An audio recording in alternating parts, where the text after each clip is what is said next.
Talkin' Tassels is a weekly podcast all about burlesque in the Tampa Bay area and beyond. Hosted by award-winning burlesque performer, me, Maven Misbehavin'. Our podcast features interviews with performers, behind-the-scenes stories, upcoming show announcements, hilarious conversations, and so much more. Tune in for a candid glimpse into the world of burlesque.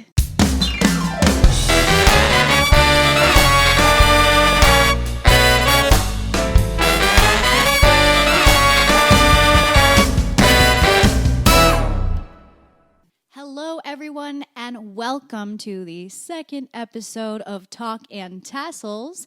I have Nathan with me as usual. Hello, how are you? Wonderful, so good, and so excited because I have my burlesque brother here, Johnny Sparks. Hi, Johnny. Hello, Saints. How are you all doing? We're doing great. I'm glad you're here. This is going to be a fun episode for I'm episode excited. 2. Anytime I get together with you two, we have a great time. So That is true. I've had the fortune of playing for you a few times, and we have a ball when we go on stage, and Yes. it's always a ton of fun. So I'm glad that you emailed in and that you're here. of course, thank you for having me. So Miss Maven, Yes. we made it to episode 2 already. Can you believe it? No. We had such a great response to the very first episode, and I want to say thank you to everybody who listened and wrote in tons of messages. We were on, I can't tell you how many group chats were sent our way of people saying that they loved us and Positive that they feedback. loved the first show. Great feedback. And a bunch of folks have submitted their information to be guests on future shows. Oh, So boy.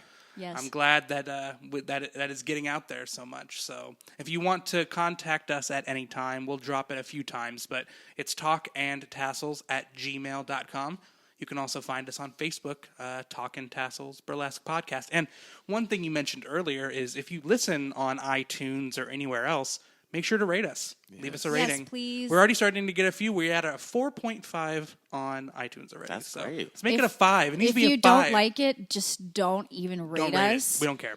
But please, if you're like, it's not long enough, great. Just write us an email and tell us, and still give us a 5-star. Yes, We want to please. get our ratings up. We you do. know. We want to beat all the other burlesque podcasts. Maybe that are we'll out there. send you something special. When you say that now the ratings are going to go through the roof. So you better be ready to deliver on whatever that is. So Boo prints. perfect. Lots of signed artwork, original. Signed There you go. That's good. original art by Maven Misbehavin' and Company. So, Johnny, Yes. hi. So, Hi. what have you been up to? It's been a while. It has been a while. I've actually been on a very well-deserved sabbatical. That's right. Yeah, just taking time off. How's that been? How has it been being on the outskirts of the burly world and kind of just having, just looking in and being away from that energy for a little while? How's it been?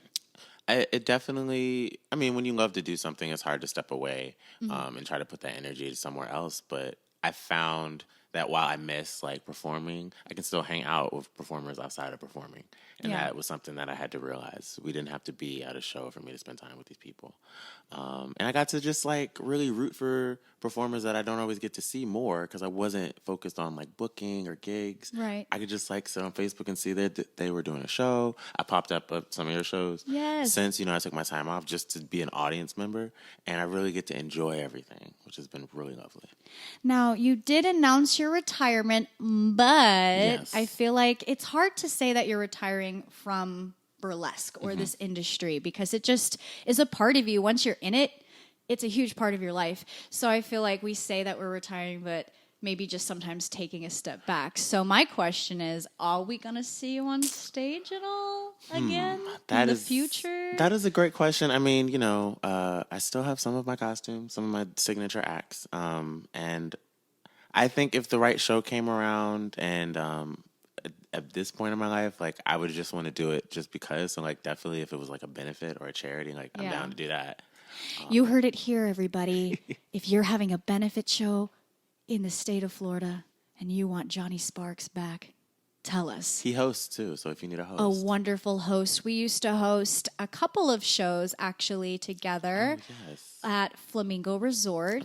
Rest in peace. Yes, or pieces. Pieces, yeah. That's a conversation for another time. Another day. We say that a lot on this show. I feel like we're going to have one show that's just like, here's the burlesque and industry dirt. Yeah. On some of the other shows that I've done, we've actually had to do an after show. Yes. That was more like throwing shade and like behind the scenes stuff. And honestly, I'm sure we could come up with a lot with this show specifically. So much shade. Oh, yeah. On everything. Yes. Oh, and real quick, you know what I didn't mention? I'm looking at it right now. We're going to be on YouTube now, too. YouTube? So we are filming the entire episode tonight. So make sure you follow us on YouTube and subscribe. It'll be Talkin' Tassels there, too. And I'll put it on the website, too. So I loved hosting shows with you at Flamingo. It was great. We did a show that was a charity show or benefit show each month, and then we just did a show, sparkly show featuring different performers. So that was really fun. And you were a great host. That's how you started getting your hosting experience. Yeah, that was a fun time at Flamingo, and that was the entertainment manager there at the time, John. Like he was stepping into his position too. So he was looking for programming, and really looking to diversify what they had there. I was Mr. Flamingo at the time. Yes, I was when that started. So I was still kind of representing the organization. It was cool to partner with you and do something new. And we had a good time. There were just fun nights. I remember, what show was that when we did the fire? Well, I didn't do fire. You did fire. I did fire. It was like right out. We went outside in front of like the big stage. Mm-hmm. And Aaron had his fire whips. Oh my gosh, yes. That was a special event there too. It wasn't one of our regular shows. It was a circus themed event. Yeah. Okay. Now I remember. Yes. That was a really fun show. And I just remember all three of you all that performed had like had brought fire tools. Is that the props, fire tools, props, yeah. But you all each had one, and I just like held up a lighter, and I was like, yes. That was great. I will be the backup lighter. Because I don't know anything. And Johnny Sparks is your name, so you have to have a little spark in there. You know, I think if I get back into it, I will hit you up and ask to learn some fire. Or absolutely. A grinder. I don't know, something with sparks. I would love to see you do grinder. I would love that. I wish there was like a grinder, like not the app, a grinder like butt plate, because then I could like twerk and grind. Oh, they make them for boobs. They make them for crotch. You can have it on your butt if you want. I don't know how you would achieve, but I feel like for butt you would need a partner to do that with. You know what I'm saying? Yeah. Because you can't. It seems. But what if it's just maybe you like my butt? Yeah, maybe you could decide. I think it might be achievable. Yeah. If we figure it out, we should patent it. Somebody, if you're listening and you make those type of props for grinding acts, that would be great if you made a Tightest Ass on the Suncoast grinding plate for Johnny Sparks' butt. Yeah. We would love that. You can email it right on to me or just purchase it and email me the pickup receipts, anything like that. I love a good gift. We love gifts. Speaking of, I know that it's a little early and we said we'd say it later on, but I'm going to say it right now. What's your Venmo in case anybody listening would like to tip you to show you their appreciation? That's great. And I love that, like giving back constantly. And anytime someone hears the show, like that's a great way for them to support that performer. My Venmo and my Cash App are the same.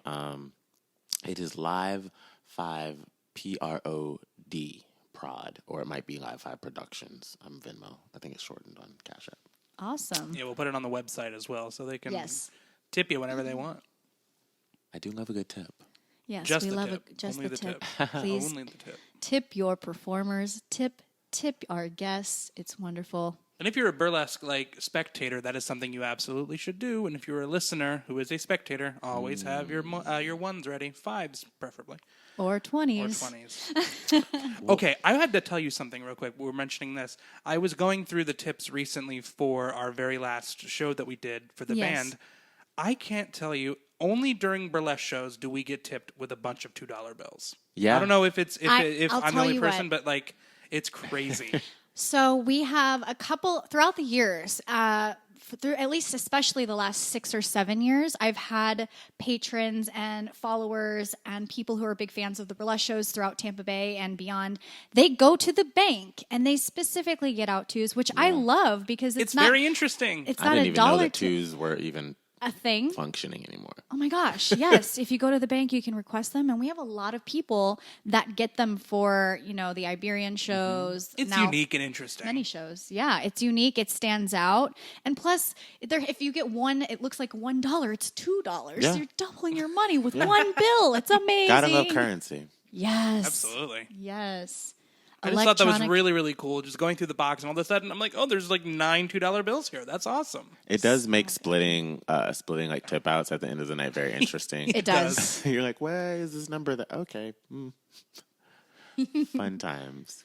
Yes. So I want to know your perspective, and I'm sure our listeners might want to know your perspective. Or how do you identify? Let's go with that first. How do you identify? I identify as spirit first before anything else. Yes. But my pronouns are he, him, there his. It is.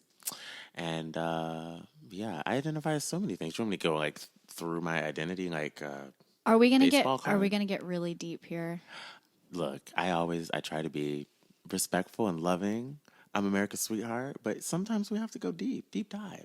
We like a good That's deep dive. That's what the listeners love. They love deep dives. Yeah. Deep dive. But yeah, I started doing burlesque in 2012, 13. Yep, there it is.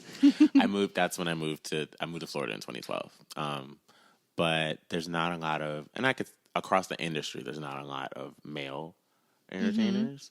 And then there are starting to be more larger groups of performers of color, specifically African American. My question to you I'll try to go through that list. One, why do you think less men want to get into burlesque? I mean, there's a lot of male actors and singers and dancers, but why do you think burlesque specifically men are not as interested?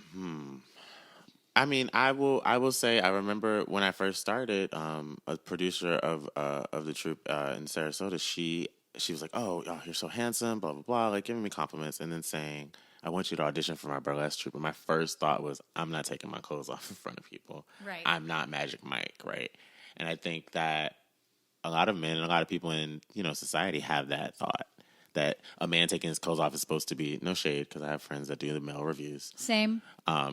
Should just be that rock hard, like, yeah. And that's what I thought. I thought that's when Johnny was first born and I started stepping out there, I thought I was going to be this, like, sex siren, like, brah, ooh. And that wasn't me. So, I had to find my form of sexy. So I'm hoping as, the industry continues to kind of go mainstream, that men will see that there's, like, varying views of masculinity or even like sexiness in that masculinity. That's I love that. That's true. Yeah. And I do too. I really hope to see.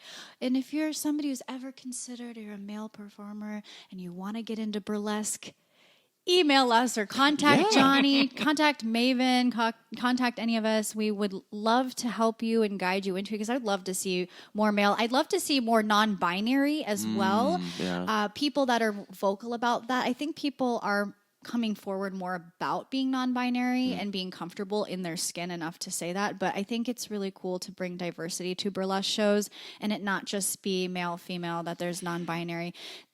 Obviously different skin color, because that's a big deal, I feel like, is there's also more white people in the industry. And I would love to see more people of color in the burlesque industry. And that's my other question is, so I have some friends that are different ethnicities, and you see, depending on cultures, I think that has something to do with why maybe they don't want to do burlesque or how they grew up, whether it's religious background or wherever they happen to be from. But I just want to know, perhaps, like, I don't know why. I would love to see more, like, a variety of ethnicities, especially in Tampa Bay and across the state of Florida. I don't see, like, I would love to see more.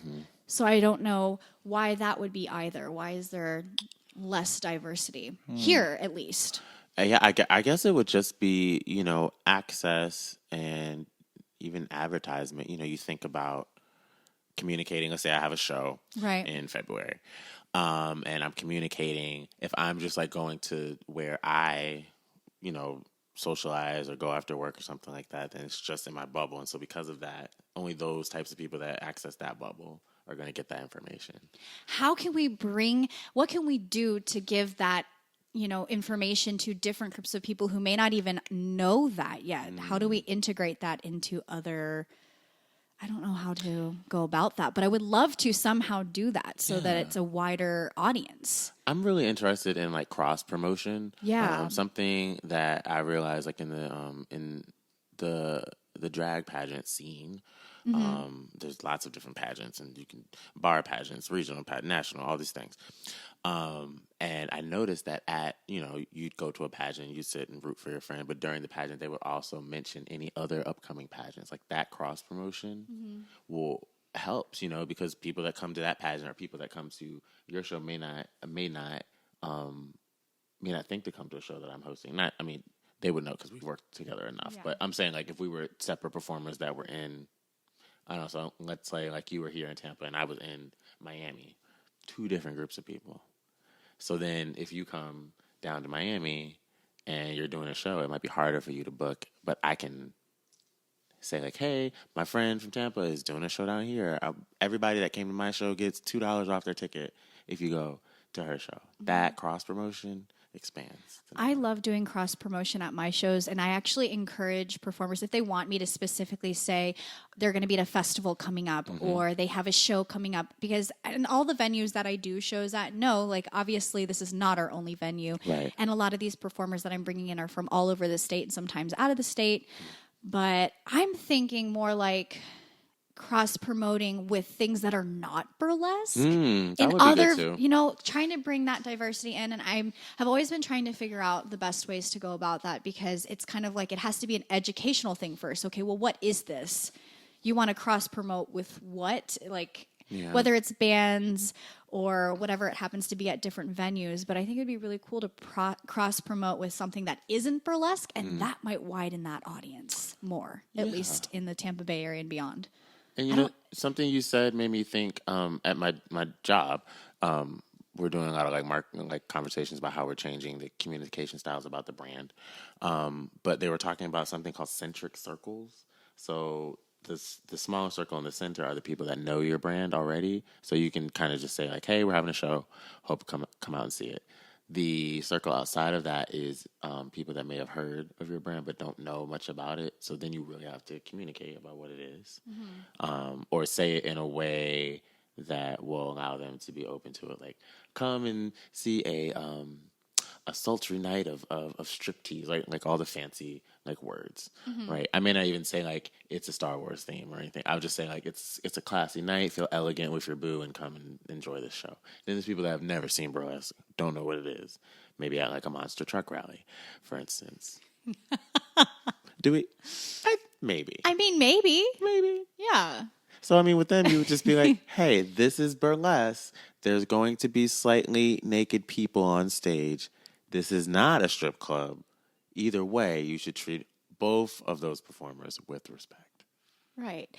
On the way to Flying Boat the other day, it looked like there was some sort of softball game or volleyball happening, and I so badly wanted to pull over and just be like, hey, come to the show.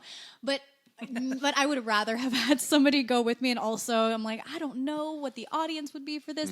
But the only way to get it out there is to think beyond what we do. And I think that's a big... And I've had this discussion with several burlesque performers locally and beyond, is that obviously you can't get a wider audience if you're not trying to go out and interact with those different audiences outside of the art community, outside of people who have knowledge about burlesque.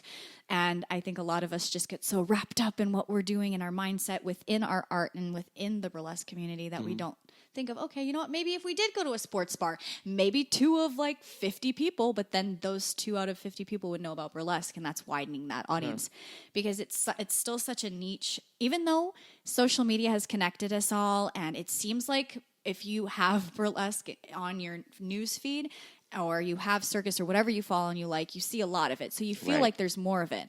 But that's our world that we live in. Yeah. So... and I also think it's important to theme your shows in a way that the general audience will be excited about. Yes. That's why, that's why I'm glad we're doing themed-based shows lately. Like we just did the Beatles and we did classic rock, and we have some other cool stuff coming up. Because your typical, blue-collar person may enjoy classic rock songs, and then they say, oh, it's a burlesque show too? now you have a follower who you didn't have before, but it's all because your show is themed a certain way that they enjoy. A lot of the Nerdlesque shows are that way because they're comfortable with cosplay, and so then they hear, okay, say Star Wars or Game of Thrones or whatever it happens to be, but that's kind of the gateway into it too, because they already know, maybe they're so into it, maybe they cosplay, or maybe they just are huge fans, so then they get an opportunity to see this other art form connected to their fandom, and that's kind of widening the audience as well. Yeah, and I think what's even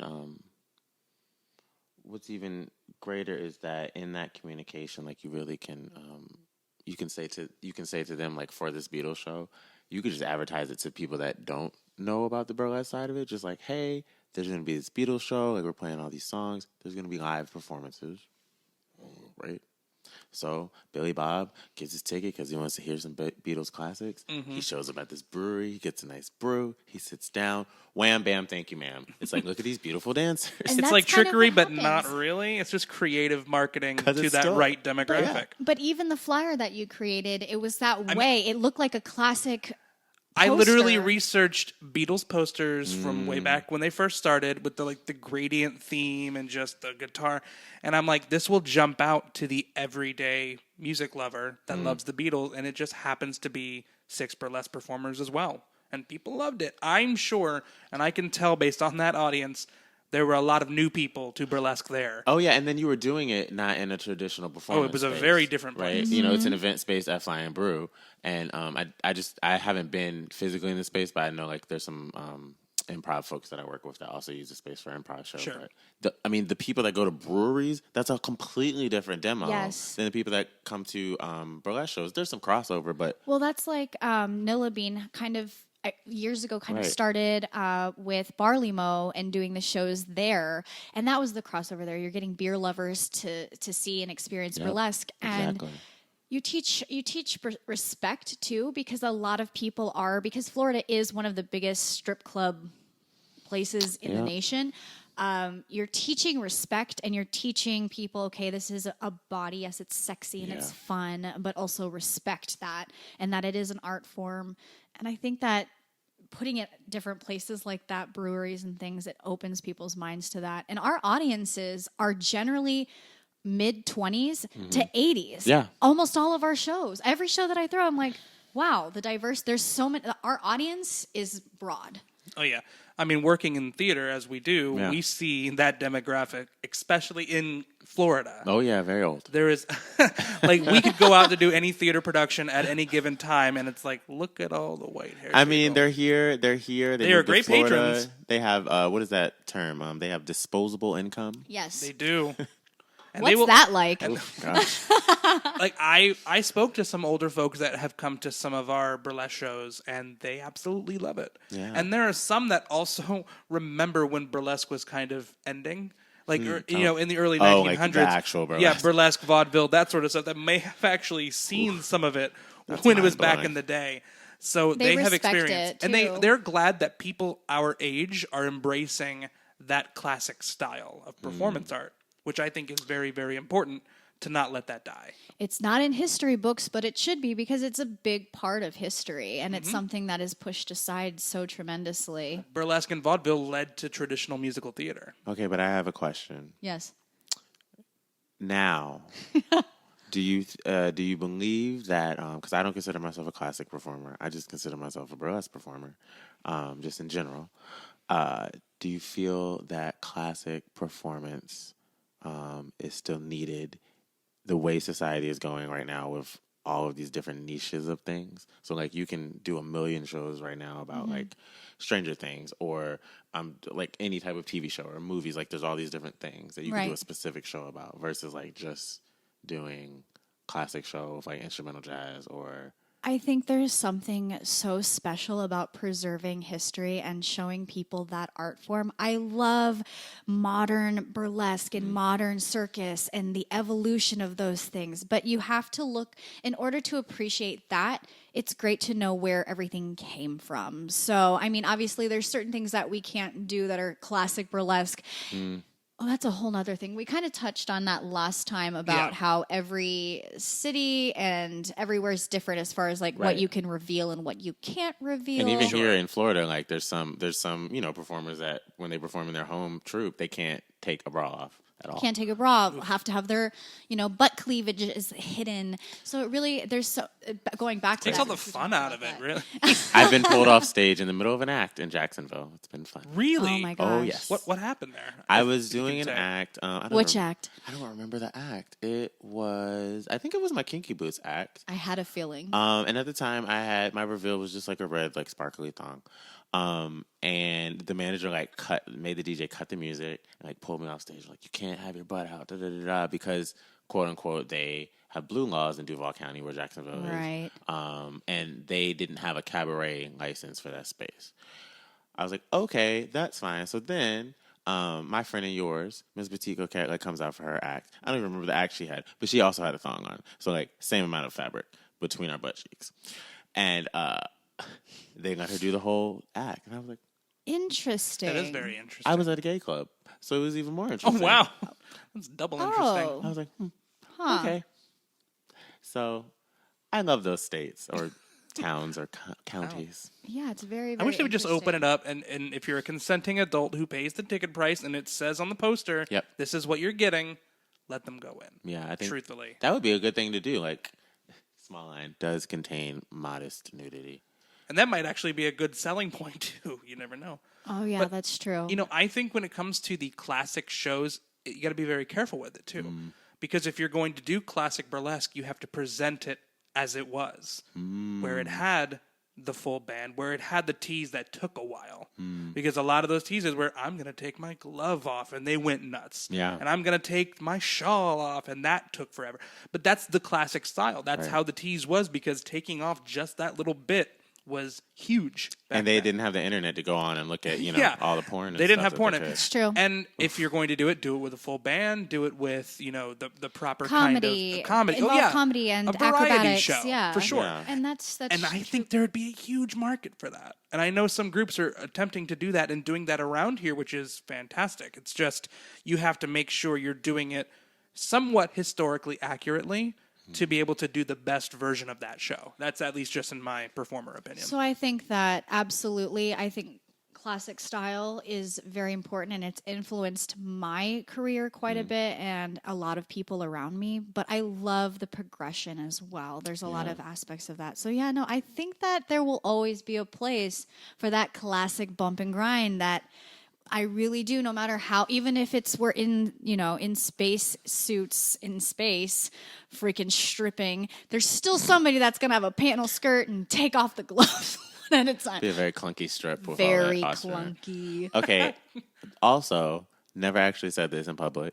You guys hear it first. Oh my gosh. Uh-oh, here we I mean, go. there's people that already know this. I am not classically trained in burlesque. So I never, I'm sure some burlesque performers will have some feelings about this. I've never taken like a 101 class. I've never even like read text. I've learned like history based off of like conversation, but like when I first got into it, I literally just approached it as a theater production, like a performance. I didn't think about. I know some of the terms now, like the peels and things like that, but honey, like I don't know how to work a boa and the proper things, and like I'm just getting on stage and I'm hold improvising. on. You totally know how to work a boa. I do. You know how to work it, and honestly, I've seen you do it too. I mean, one of the best performers, around Tampa Bay and beyond. Thank you. So the energy, you're such a vivacious performer, and your knowledge of theater is what kind of transferred over into burlesque. And you got to see a lot of burlesque. It's different if somebody's coming into this and they've never seen a show and they have no one guiding them. You had some guidance along the way, as you may not have taken a 101 class, but you jumped right into it. And sometimes that's how it works. In circus, it's like that. Sometimes they just hand you a bunch of balls. I'll take them. They just hand you a bunch of balls and say, you're going to be a juggler. Go on. That's how this works? Well, that's good. Yeah. Oh. I mean, for me, I'm like, yeah, anybody can learn. They just have to be willing and give them some tools to learn. They don't necessarily have to take that basic 101 glove peel boa tassel twirling class because you've observed it, you have the acting background, and so you were already submerged into it. I feel like you just being around, all of your burlesque family and watching them. I mean, and I will say that was a benefit.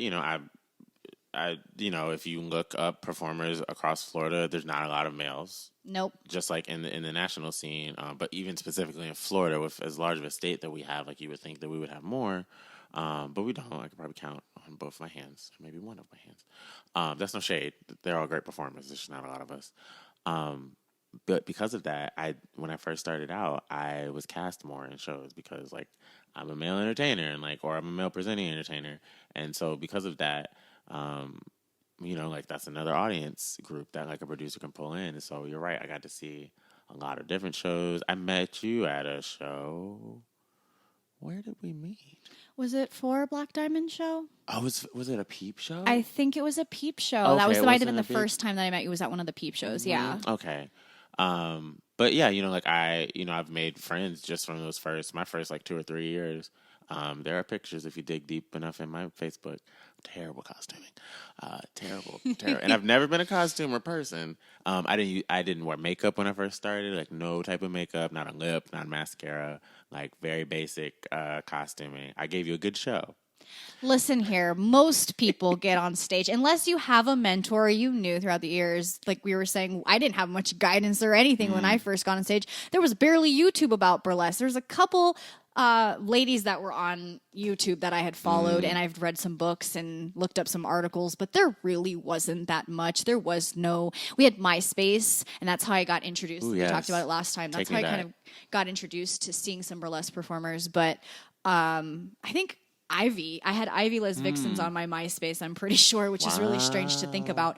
But I mean, Facebook and Instagram and Twitter and all these things didn't come about when I started doing burlesque. So trust me when I say there's some pictures of my makeup and costuming when I started that's literally so embarrassing, and people repost that shit. They're like, remember this, Maven? So we all start somewhere. Oh my goodness. I mean, I'm grateful for the journey, but I keep them up to remind me to stay humble, You always should remember your roots, but I'm just like, man. I don't want to.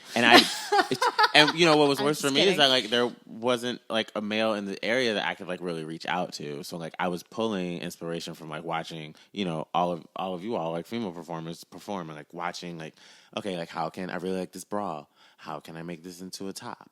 Or what was really cool about that move that she did? How can I make that in my body? So I still learn from you guys. Yeah. But it was a lot of learning about how to modify it too. And then, as I got more comfortable with that, my acts started getting more androgynous and stuff like that.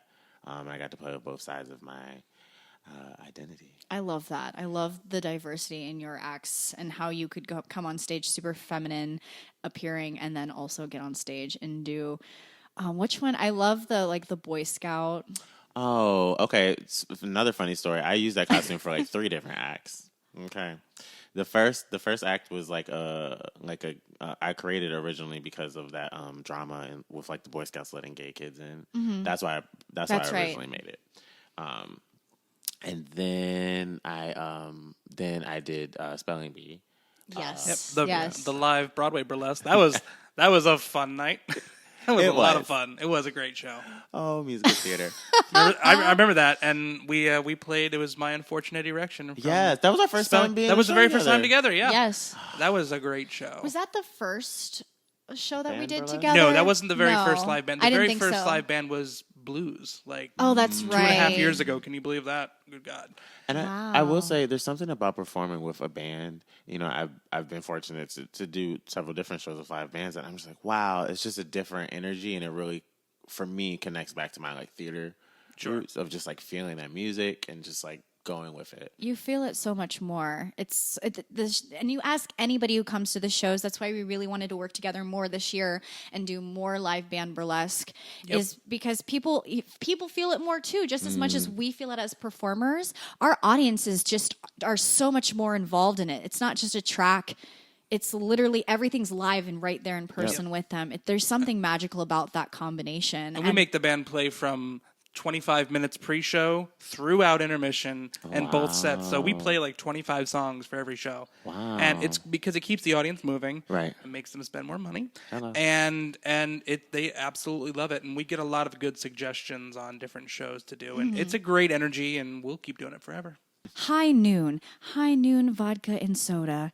That's just wishful thoughts. I was going to say. I just want them to sponsor us. I didn't see any paperwork come through my office earlier, so I'm hoping. I'm just kidding. If you're listening, High Noon, sponsor me. I'm drinking one of you right now. The pineapple edition. If that actually works, I will applaud you forever.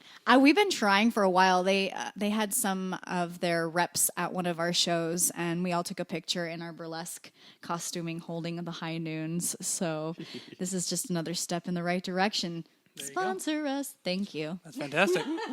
Everybody loves to sponsor. Sorry, I'm sharing this live video.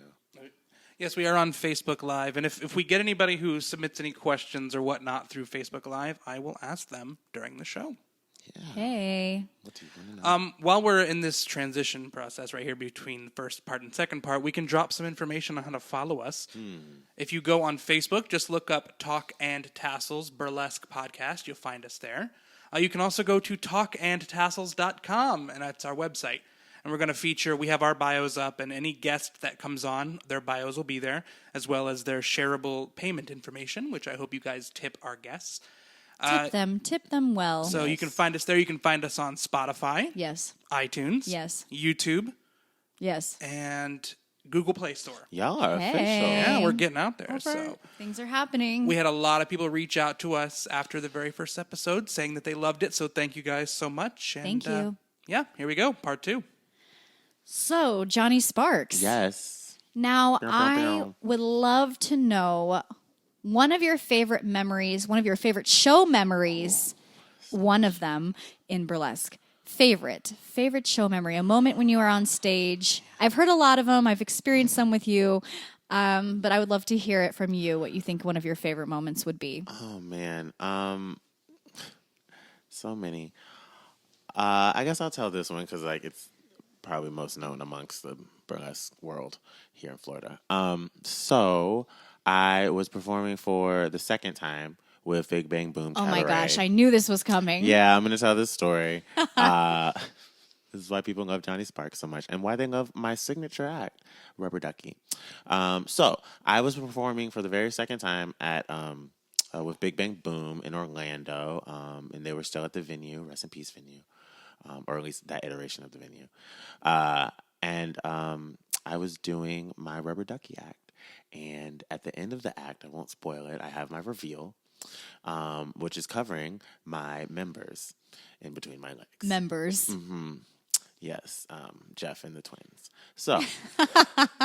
and if Frankie Marcozone ever is asked about the story, I will say this. Yes, we had a conversation before the show, and she said, "Do you want to use my adhesive tape?" And I said, "No, the one that I have will work fine." And then she laughed. So, cut back to the stage. I'm on stage. At the end, I do this, reveal, and I go, woo, and, I do my big, reveal pose, and I'm shaking. And... when people perform, we get applause. So I was like, I was expecting applause. And then I noticed that people are standing up, hooping and hollering. And I was like, okay, I'm a talented performer, but this is a very basic diminishing towel act. It's not that amazing. So I look down, and there are photos of this actually happening. I look down and see that I do not have on my reveal item. But in fact, my Jeff and the twins are out. Now, I will say this. Jeff and the twins weren't completely out. I had them wrapped in, I have a safety thing that I wear. But it's nude colored, so you can pretty much see through it. So that was that. We got a lot of extra tips that night. Yes. Yes, and very memorable. Yeah, that's why everyone loves Rubber Ducky. I'm awfully fond of him. So do you have any backstage dirt, a backstage story that you're willing to share that it can be funny, it can be, I know there's a lot of those moments with us. So, I don't know why I'm thinking. Back down memory lane. I'm just thinking about when Tiger Lily dropped her phone in the fish tank. Even though, that's kind of backstage, but. We weren't even on stage. I just, That's not even my story to tell. If you ever see Tiger Lily, ask her why did she drop her phone in the fish tank. And then in the ocean. Yes. I'm sure we'll have her on a show. Yes, Coming up soon. We'll get her here. Oh man, I can't think of like backstage dirt besides my own. No, I will say this, and you know how I am backstage. Yes. I mind my business. I'll have my cocktail if It's true. If it's that type of show, I'll have my cocktail. Or if someone has some other substances, not anything hard. Oh, let me backtrack. Wait, what? Let me backtrack. I was just talking about like trees. That's it. Not anything harder than that. Jeez. No, you're not eating Tide Pods backstage. No. Oh God, okay. no. Good. But I mind my business, and occasionally I have sensed tension between performers, and I'm like, this is not for me at all. I love when people can be backstage and maybe they're not all on the same page, or they may not even like each other that very much, which is rare. But there is tension. Is it? Ooh. Never mind. There are performers that don't like each other. There are performers that don't like each other, and it's very hard for them to hide That's that. the entertainment business as a whole. As a whole, yeah. It could be burlesque, musical doesn't theater. matter. It doesn't matter. A circus, burlesque, musical theater. And they may dislike people for a reason that really isn't real. It's not relevant. Or they're it's just not real. insecure about that person. They could be best friends. You or never know. misunderstandings. Those happen a Oh, lot. yeah. Especially in burlesque. Especially in burlesque. That's a subject matter we can talk about. Yeah. We can talk about that. You know what? You know what we should do for a show? What? We should bring in 2 burlesque performers who don't like each other. Yes. But don't tell them that the other one's coming. Well, I would tell them because I don't want them to sue me. But get True. them to resolve their differences I love in a that. show. That's a spinoff. I think that's a great idea. Yeah, we can get somebody in here. You can be the moderator. You can be Judge Maven for Perfect. that episode. I'm great at that. I just want to And- be the prosecutor, right? That would be fantastic. Is that the one Yeah. that argues? But you can only wear a thong, and that's it. That's fine. Okay. Well, as long as we're not in Duval or Polk County, I can wear a thong. Then it's fine. We will do it specifically there and tell them they can shove it. So there we go. Have you ever had to? Speaking of just dirt, have you ever had to mediate a situation like backstage? And not going in detail, but Are you freaking kidding me?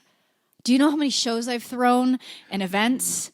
I have had to mediate so many situations and try to cool down performers backstage countless times. I wish I could say that's not the case, but there's a lot of times where I hire people for shows and maybe I don't realize that there is that tension, or maybe sometimes I cast people and it has to do with, requests. Like I do listen to people and what they want to see, and that's sometimes the case, but sorry that there ended up being tension, or a situation happens backstage when I'm, out making sure the show's running smoothly, and then I come back and then they're at separate parts of the backstage area and I'm like, I don't even know what happened. And so then, yes, I've had to mediate. My biggest thing that I teach all of my students is if you have an issue with somebody, go directly to your producer.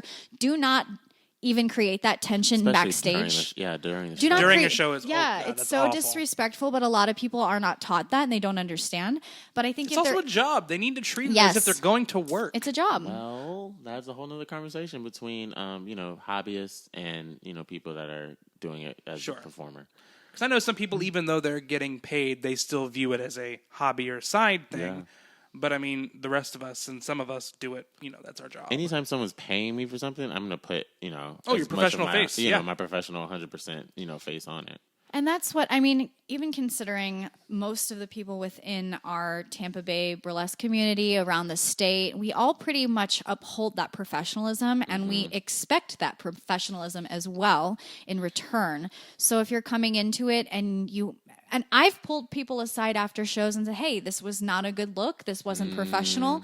And I would love to have you back in shows. And I want to make sure that you're still able to perform with people. But you need to either change the attitude, change your perspective.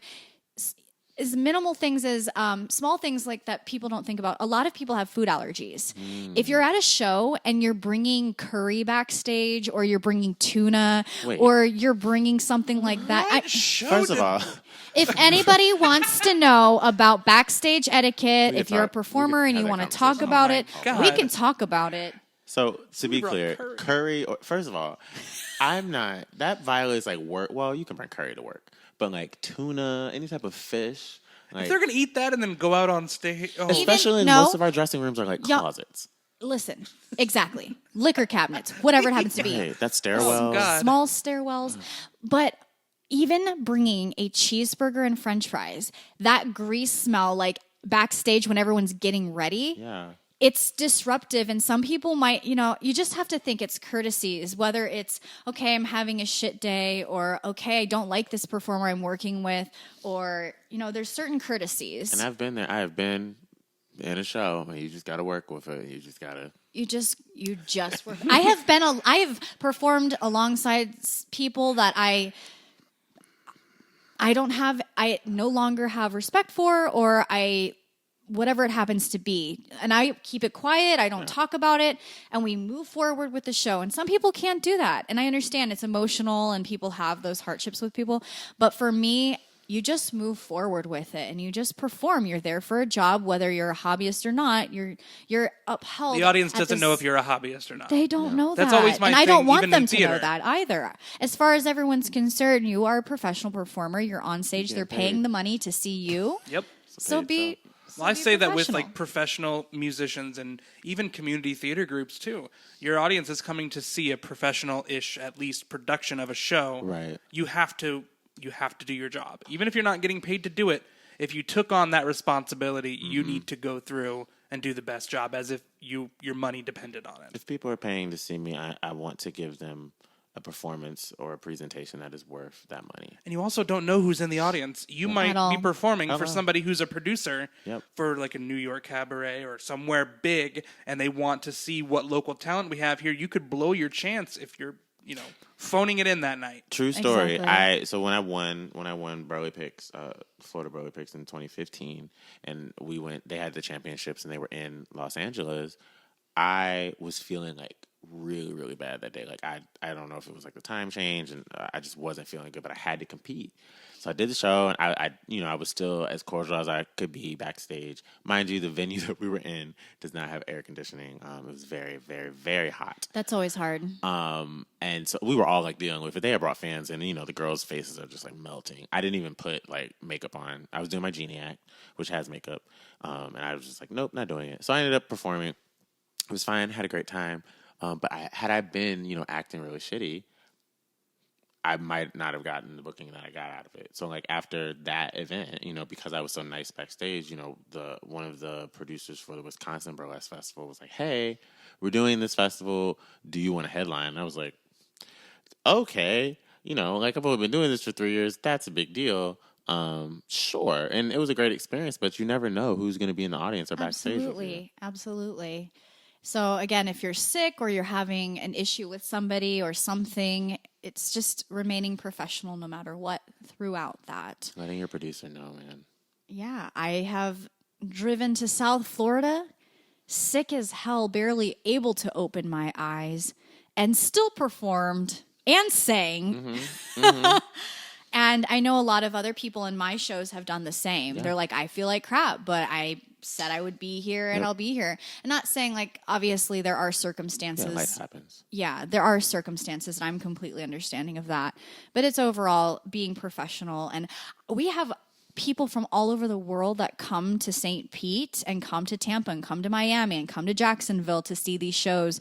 And so, yeah, that's the impression that they get. So if they see tension on stage, or they can tell if your energy is off. We do the best that we can when we step onto the stage, always anyways.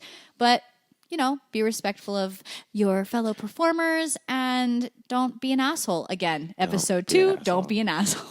It gets brought up again. That's what's going to be on our shirt. Talking tassels on the back. Don't be an asshole. I love it. Oh, I could sell them. We could make it happen. Do it. You were mentioning some of the different cities in the state. What besides like our scene here in Tampa and St. Pete? Yes. What is your favorite scene? Oh my gosh. Amongst the cities. I have an appreciation for burlesque throughout the entire state. I really do. Me as a performer, Oh my gosh, this is hard. But I would say honestly that Fort Lauderdale, Miami, West Palm are like besides Tampa Bay, my favorite places to perform. I just connect a lot with those performers and I love the energy of South Florida. Although I love Gainesville, Jacksonville, Orlando is fantastic. They have so many talented people there. The burlesque scene, I feel, is thriving. There's a lot of up and coming performers. All over the state. Yeah. I really appreciate burlesque all over, but as a performer where I like to perform, I've had a lot of good times in South Florida, even though I've performed throughout the state and had really great times. Lakeland, people need to know about Moxie LaFemme. Yes. So like we were talking about before, they don't take as much off, but that's one of my favorite productions in the state. Because they are, and this is something I would love to see more of in the industry as we continue to grow. Just more production-based numbers. Yes, I love that. And because they have those Blue Laws and Polk, they really do take time to like rehearse. And I mean, they do their shows twice a month, which is really cool. Yes. So you can see the same. Is it the third week? I don't want to say the wrong thing. I don't want to either. I think they're like look up Moxie LaFemme. Yeah, look them up. But like what I love about it is that they just really they make it a production. I think that's the theater, like the actor in me. Mm-hmm. I love a good production. Me so you too. give me a good opening number, a good like mid show transition thing, and like a closing number. I'm good. We don't have to do group numbers all the time, but just give me something to thread the show together. And they do an excellent job. And they've been, I forget how many years they've been doing their shows, but it's been a while. Yeah. I don't want to say the wrong thing again. We'll have to get them on the show. Yes. Yeah, my gosh, so badly I want them on the show. And we don't have a lot of core troops in this state as much anymore. Not anymore. I know when I started, it was mostly troops, and then now it's more solo. And we team up. Yeah, we team up with different productions, which is really great. I love seeing performers from all over the state teaming up with different productions. I just started to be a part of something called Sizzle and Dreamgirls Productions, and we have those type of productions pieces in our show, and we have these giant prop pieces that are insane, that are from Las Vegas, that were built in Vegas, and we brought them all the way out here. But it's really cool because there are full dance production numbers, fully choreographed. We have specialty acts and things like that. We don't have live band yet, but we're looking to do that in the future. But I love production aspects too. I love simple up close, personal, tiny shows. And then I love a good ass production, some thought out themes and beautiful choreography. Oh, I have a story. I don't know if I should tell this story. I think you should. Okay, so production numbers. I've been fortunate to work with lots of different groups. You can read my bio. Not going to say the groups. I was in a opening number, and it was a themed show. It was a Halloween themed show, and we had a opening number. We were doing it wasn't a Halloween. It was like a caravan show, gypsy-esque. I don't mean offense by that word. So anyway, the song was "Gypsies, Tramps, and Thieves" by Cher, and so Cher is singing "Gypsies, Tramps, and Thieves." And the production number was not like, here's the group of us doing this production. It was like, here's the group presenting one person.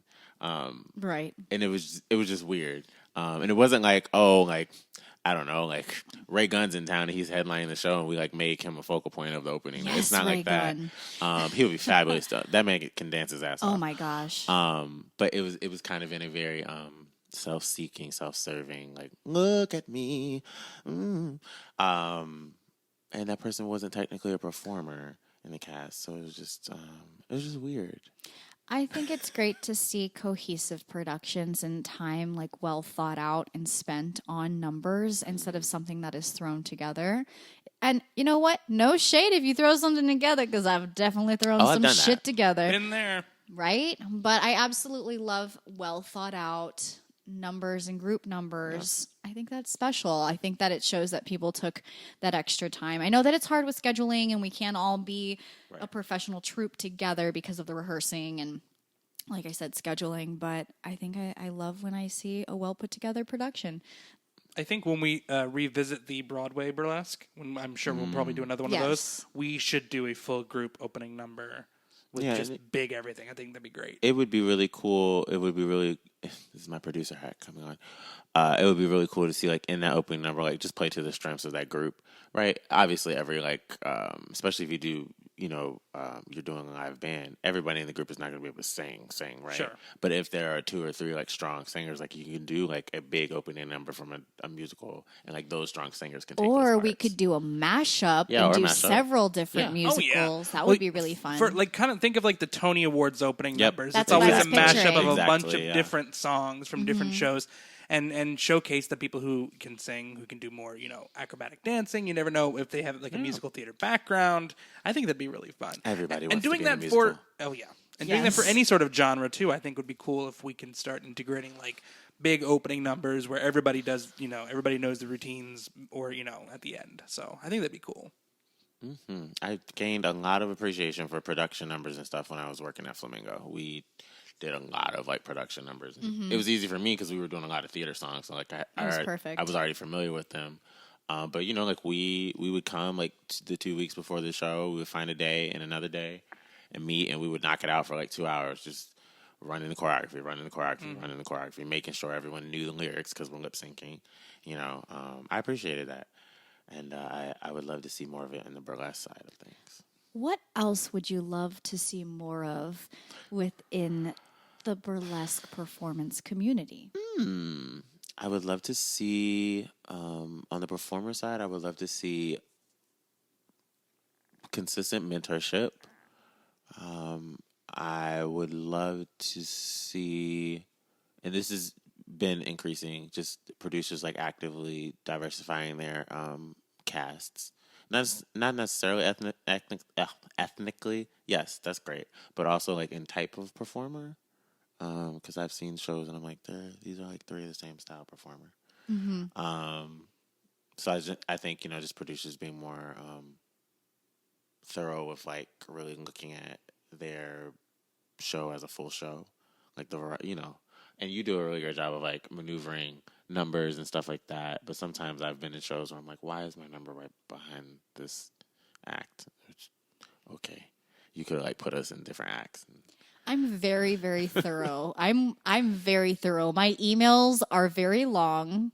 You're welcome. I want, like, at least for me, I can't speak for everyone. I love having that information, especially if it's a venue or a city that I don't frequent a lot. Exactly. It gives me that background. So I want that, and just more quote unquote performance venues being open to having burlesque experiences. I won't say shows, because depending on the space, you may not be able to put a whole production up. But so even just 1 or 2 performances is great. Some exposure to burlesque and cross-promoting, which would be amazing. I would love to see that too. Yeah. And I think there's a space for more just, like, regular events, because I know you do that big event down in Sarasota. The marketing event, Marketing on Main, yes. Which is not, like, primarily... Hi, Gianna. I bet you're listening. I hope you're listening. Love you. But it's not primarily, like, a burlesque event, but, just doing that, finding places to insert the art of burlesque in different places. Like, you can have a workshop for kids that's not about striptease, obviously, but, like, just about, like, stage makeup. Right. Like, kids can take a stage makeup class, and you don't have to say anything about taking your clothes off, but that's exposing them to a part of burlesque. That's true. And to just performing arts in general. There's ways there, I think about in the drag community, a lot of the drag queens that are trying to build a name for themselves, they do, like, the drag queen story hour. Like, that's a way to connect with the community. And we'll go out on the town and dress up as showgirls, and I feel like, that's been around. You can go anywhere in Vegas or anywhere around the world and see showgirls, and it's not a really big deal. I think normalizing, a beautiful woman or man walking around in little clothing, normalize it. We'll have to work on the show man people. part. There's still some parts of Florida that aren't ready for it. It's okay. It's okay. We do have an older population here. I've had to curse a few people out in South Florida in my heels, so that's fine. Yeah. We're working on it. One tassel at a time. That's right. Pew, pew, pew. I love it. Yeah. Oh my gosh, I did have another question, and now I don't remember what it was. I love questions.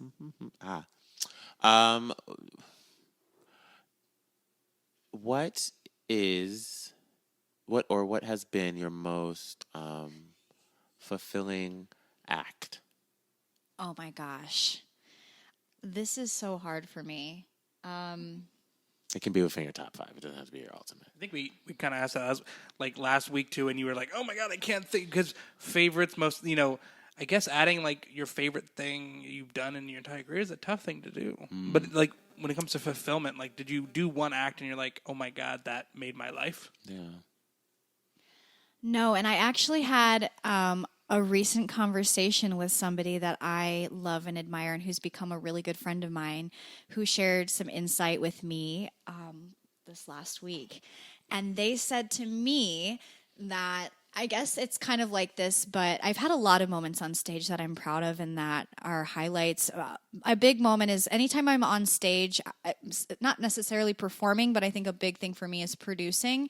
And then that moment where you look out to the audience that's cheering and I'm in the center of my cast and I'm just like, we did this. Like I somehow made all of this happen with these people. And that feeling has never gotten old for me. So I just have that repeat feeling every time I do a production. But they were saying to me, my friend was saying to me, basically like a highlight, the top, the end, like where you could maybe even just step off stage and be like, that's it for me. I haven't had that moment.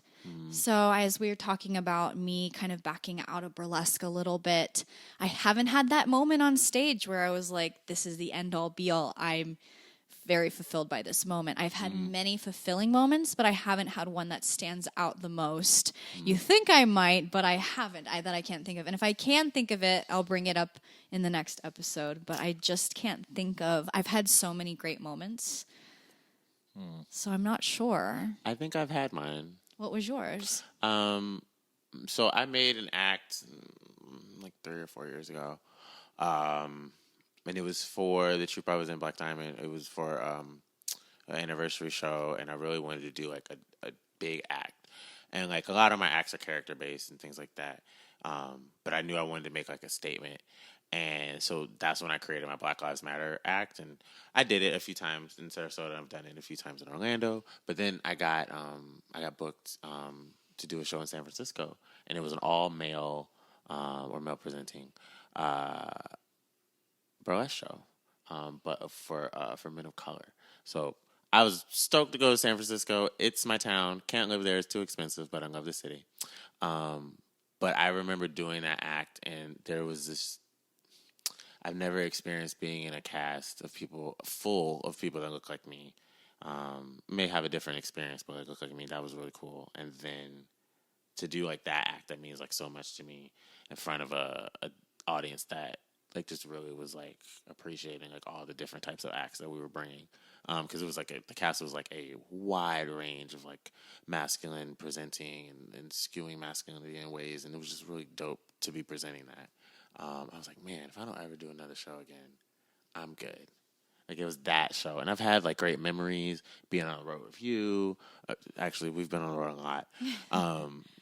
Having done Burley Picks and getting to travel with that, but like that show like did it for me. The whole trip, actually, now I'm thinking about it, like everyone should go and I love listening to everything about that trip and your memories from that, the very specific things from that trip and that performance. I went solo, like I've traveled by myself before, but like I didn't know anyone in San Francisco at all. I just like went, so that was a new big thing for me. It was a little scary, but I did it. Heck yeah, man. That's awesome. Mm-hmm. I've just I don't feel like I've had that moment. Maybe I've just had so many moments on stage that I don't have that moment, but I have a feeling that perhaps I will have that moment. I have a bunch of favorite acts. One of my favorite acts that I created for a pizza themed burlesque show in Indianapolis. It was, it is, because I've performed it a couple of times for different food shows as well. But I build a pizza. It's a fake pizza, but I love pizza. For anybody that knows me knows I love pizza. So I have a couple pizza acts. But this one, I build a pizza. I'm a little chef, and I build the pizza from the lira. So I'm up in the air. I do the dough, the fake dough, and drop the toppings down. And it's just cute, and I like it. Is it a super one of those peak moment acts? No. But I just love that act. That's one of the acts that I love. But I mean, you have to look. There are acts that I have that it brings me joy, and there are acts that I love, and everyone should have an act that just like I can do this anytime, anywhere, not even have to think about it. Like this is my act. And of course, fire. If you've ever seen me perform fire, you know how much I love doing that. And I have had a lot of mentors throughout the years, and anytime I get on stage with fire or singing, or I love incorporating other aspects into my performances, and that's when I feel like I've done a great act. But you know what? I also just love getting on stage and shaking my tatas, to be completely honest with you. When somebody hires me for a gig, it's normally to incorporate singing or to incorporate fire or some circusy aspect. But I also love just when people are like, yeah, I just want you to get on stage and take your clothes off. There's no theme. Just get up. Don't make it heartfelt or anything. I just shake your butt. And I'm like, okay. Gotta have fun things like that too. And then I love heartfelt, provoking things. I have a show coming up this coming Sunday, and it's going to be a heartfelt piece. It's like less about burlesque and more about something that I overcame. And so I think that's going to be a big moment for me on stage, because it's a different setting. It's more of a theater type setting. And I feel like when I express this, I've been trying to figure out a way how to express this, and that kind of gave me the opportunity to do so. So after I perform that might be one of those moments, because it's more, who knows? But you know what? Maybe I don't have that moment. And then when I do have that moment, like my dear friend who I talked to last week, maybe that's the end. Maybe I can step back from burlesque and say, hey, that was the moment I needed. Thank you so much. Good night. I'm out of here. Speaking of acts, you mentioned like some of your favorite acts to do. Do you have an act that is requested or has been requested? You're like, oh my gosh, I hate doing that act. No. Really? I do. I have one. Which one? I actually do not like doing my Urkel act. Okay. Yeah. I don't think I've ever asked you. You might have done it once for something, but I've been asked to do it a few times, and then I think because of that act, like I've gotten weird booking requests, and I'm like, I'm not that type of actor, but thank you, just from that Urkel act. I think people not knowing what goes into performing aerial arts is a big deal. Like, I used to perform a lot of duo aerial acts. I've done some trio aerial acts for burlesque shows. And I think that maybe not something that I don't enjoy performing, but the whole concept of people inviting me to come perform something without any knowledge base about how to make that act happen. Well, you can't just put up your spinny thing and I pay you $100. And spinny thing is exactly what they say. Can you bring in your spinny thing and figure it out? I'm like, what do you mean figure it out? Like, there's a lot of time and safety precautions, right. And I need to know measurements of things and ratings and do I need to bring in my own equipment, or what is this? How old is this? Die. Yeah, like literally point blank, I could die. It's not as dangerous as jumping out of a plane, but like still take the same precautions. Yeah, anything can happen at any point in time. It doesn't matter how great your rigging is. But going into a venue, I think it's funny when they are like, we want fire or we want burlesque, and you walk in and you're like, this is not safe. Luckily, most venues that I work with have that knowledge, and they understand, like, this building is so old that no, you can't have big fire, or no, we can't do rigging from this space, or if we do rigging, we're going to have to bring in trussing or bring in aerial equipment. I think that people who request, it's just not that there's an act that I get requested that I don't want to do, but more so the thought that goes into some of the acts and the venues and producers who, most of our producers in this state and most states understand that, because there are a lot of aerial acts now and a lot of fire performers throughout. But I think more so venues that want to hire me and they're like, hey, we want to do aerial. I'm like, how tall are your ceilings? And they're like, 5 feet. Right. Not at all. Yeah, man. So it really amazes me sometimes when audience members, even just like, venue owners or producers, will like ask things, and I'm like, I don't. Do you know what I do? Like, I don't. No, I can't do that. I got a request to do. To like go to an event and be a walk around as Have you seen The Fifth Element? Yes. Okay, as Chris, what's his face's character, Chris Tucker, like the black guy with like the blonde hair, the crazy guy. And I was like, thank you so much for thinking of me. This is not the type of event that I would be very good at. I am not an impersonist, but thank you so much.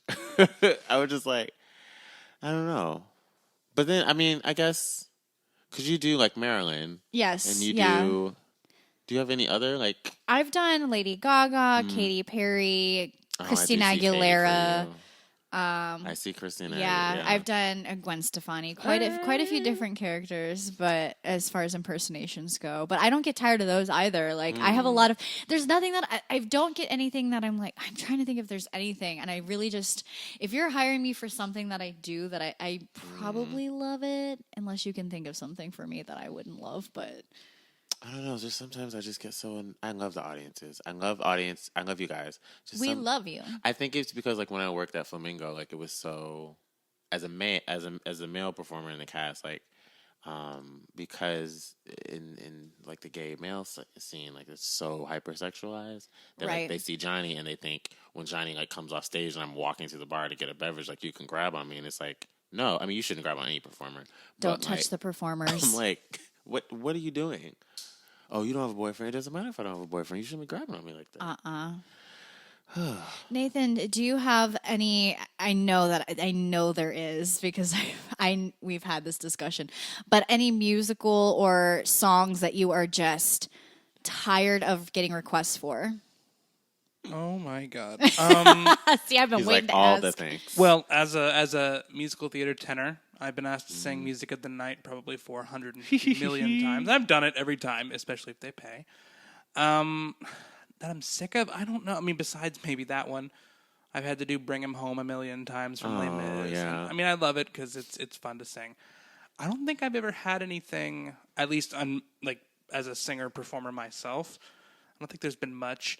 A lot of people have been requesting the same stuff for the live band shows, which I can appreciate. And there's some that I'm like, okay, we've heard this enough. And then I've gotten some really ridiculous requests that I'll tell you off the air, sort of different things that people want us to do.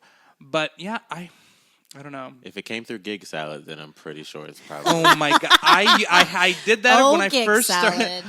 There's an entire Facebook group. I don't know if you guys are in it that are just bad Gig Salad requests. Really? I need to be in on that. Oh, you need to find it. It's hysterical. But I actually did a traveling Blues Brothers tribute show for 7 years back in the day. I played Jake, and we performed at some nudist resorts in this area. I'm not going to name any names, but it was one of the nudist resorts that's more of the older folks, the boomers and up. Got it. So our parents. And that was fun because they are fully naked, like they do not care. We had guys, as I say, porky pigging it, where they just had a shirt on and nothing else. And it was hysterical and those gigs were fantastic. They paid very well. I mean, and we had we had like a 12-piece band that played with us, which was awesome.